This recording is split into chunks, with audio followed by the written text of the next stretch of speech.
وَلَقَدْ عَهِدْنَا إِلَىٰ آدَمَ مِن قَبْلُ، یقیناً ہم وعدہ لے چکے تھے آدم سے پہلے، کیا کہ لا تقربا هذه الشجرہ، فنسیا، حضرت بھول گئے، سبحان اللہ، عذر ہے۔ وَلَمْ نَجِدْ لَهُ عَزْمًا، اور ہم نے نہیں پایا اس میں پختگی۔ میں اس کو بالکل نہیں سمجھ رہا، سنو، میں سمجھتا کہ حضرت آدم بھول گئے اس لیے کہ مضبوط نہیں تھی۔ خواب میں امام راضی آئے، مجھے کہا کیسے ترجمے کرتے ہیں، دیکھ تو لے یہاں۔ میں نے دیکھا تو وہ کہتے حضرت بھول گئے اور بالکل پکا ارادہ نہیں کیا تھا گناہ کرنے کا۔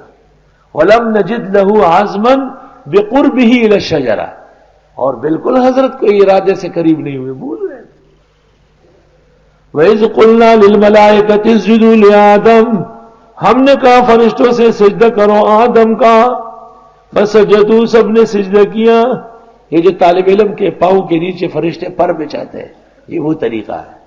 الا ابلیس، اور اس بدعتی نے سجدہ نہیں کیا، ابا، انکار کیا۔ فقلنا یا آدم، پس ہم نے کہا اے آدم، ان ھذا عدو لک ولزوجک، بے شک یہ دشمن ہے تیرا تیری بیوی کا، فلا یخرجنکما من الجنۃ فتشقى، نکال نہ دے تم دونوں کو جنت سے، بس محنت میں پڑ جاؤ گے۔ پہلے سے بتایا تھا خبردار دشمن سے بچو۔ ان لک الا تجوع فیھا، بے شک آپ کے لیے ہے کہ جنت میں بھوک ہی نہیں لگے گی، ولا تعرى، اور نہ جسم ننگا ہوگا، وانک لا تظمأ فیھا ولا تضحى، اور بے شک نہ پیاس لگے گی آپ کو اس میں، نہ آپ دھوپ میں ہوں گے، ایسی بہترین جگہ۔ فوسوس الیہ الشیطان، پس وسوسہ ڈالا حضرت آدم کو شیطان نے، جانے کی ضرورت نہیں، دور سے۔ قال یا آدم، کہا اے آدم، هل ادلک علی شجرۃ الخلد، بتا دوں میں تم کو درخت ہمیشہ رہنے کا، وملک لا یبلا، اور ایسی سلطنت جو کبھی ختم نہیں ہوگی۔ بل یا یبلا کے معنی ہے پرانا ہونا۔ فَأَكَلَا مِنْهَا، دونوں نے کھایا اس میں سے، یہ وہ بھولنے کا قصہ ہے۔ فَبَدَتْ لَهُمَا سَوْآتُهُمَا، کھل گئے دونوں کے سامنے شرمگاہیں ان کی، وَطَفِقَا يَخْصِفَانِ عَلَيْهِمَا مِنْ وَرَقِ الْجَنَّةِ، لگ پڑے رکھ رہے تھے ان پر پتے درخت کے، پتے جنت کے درختوں کے۔ وَعَصَىٰ آدَمُ رَبَّهُ فَغَوَىٰ، اور نافرمانی کی آدم نے رب کی، پس اوپر سے نیچے آیا۔ نافرمانی بھول کر، بنیاد کیا ہے؟ نسیان۔ صورت کیا ہے؟ عصیان۔ سمجھ گئے؟ حقیقت کیا ہے؟ نسیان۔ صورت کیا ہے؟ عصیان۔ آپ نے ایک آدمی کو کہا کہ میرے پاس آ جاؤ، وہ نہیں آیا، تو آپ کیا سمجھ رہے ہیں کہ نہیں آیا نا، عصا۔ لیکن جب اس نے آ کے بتایا کہ نسیت ہو، تو حقیقتاً نسیان ہے اور صورتاً عصیان ہے۔ ثم اجتباه ربه، پھر مالا مال کیا ان کو ان کے رب نے، فتاب علیہ، بس توبہ قبول کی، وہدا، اور ہدایت دی، یعنی اور پختہ کیا۔ قال اهبطا منها جميعا، فرمایا دونوں نکلو یہاں سے، بعضکم لبعض عدو، بعض تمہارے بعض کے دشمن ہوں گے۔ فإما يأتينكم مني هدى، پس جب کبھی آئے تمہارے پاس میری طرف سے ہدایت، فمن اتبع ہدایا، پس جس کسی نے ساتھ دیا میری ہدایت کا، فلا يضل ولا يشقى، پس نہ وہ بھٹکے گا نہ وہ بد نصیب ہوگا، یعنی محنت میں نہیں پڑے گا۔ ومن اعرض عن ذکری، اس آیت کی اور تشریح، جس نے منہ موڑا میرے ذکر سے، مفسرین کا اتفاق ہے قرآن مراد۔ فإن له معیشة ضنکا، بس اس کے لیے زندگی ہوگی تنگ۔ اس گھر میں سائیکل پہ ٹنگا ٹنگا ٹنگا ٹنگا ٹیوشن پڑھانے ماسٹر صاحب آ گئے، قاری صاحب، پھر اس گھر میں جیسے چوہا ہوتا ہے نا، کبھی اس سوراخ میں کبھی اس سوراخ میں، کبھی سیر نہیں ہو گئے ٹیوشن ماسٹر۔ خدا کا عذاب ہے کمبخت۔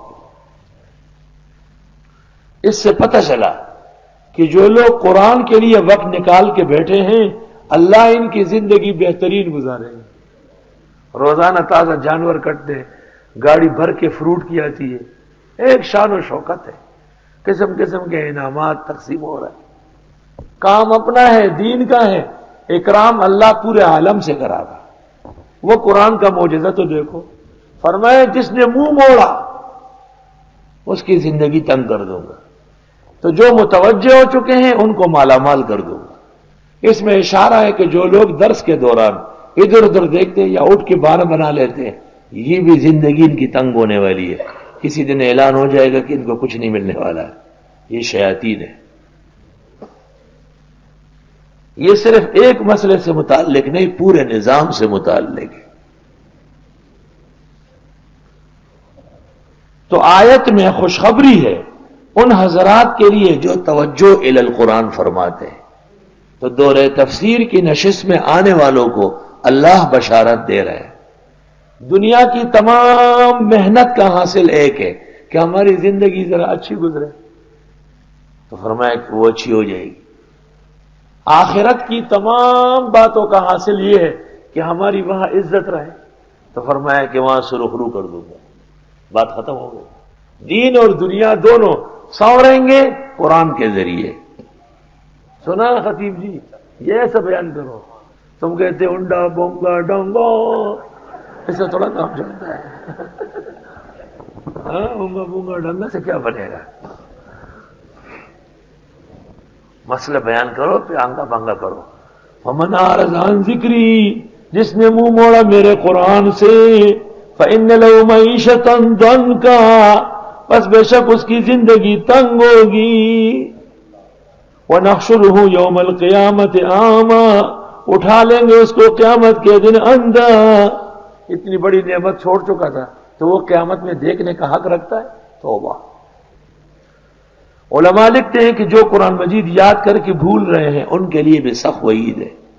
رسول اللہ صلی اللہ علیہ وسلم فرماتے ہیں مجھ پر امت کے اعمال پیش ہوئے تو میں نے دیکھا کہ ایک شخص نے آیت یاد کی تھی اور بھول گیا تھا، یہ بدترین گناہوں میں سے تھا، اور راستے سے ذرا رساں چیز کو ہٹایا گیا تھا، یہ بہترین اعمال میں سے تھا۔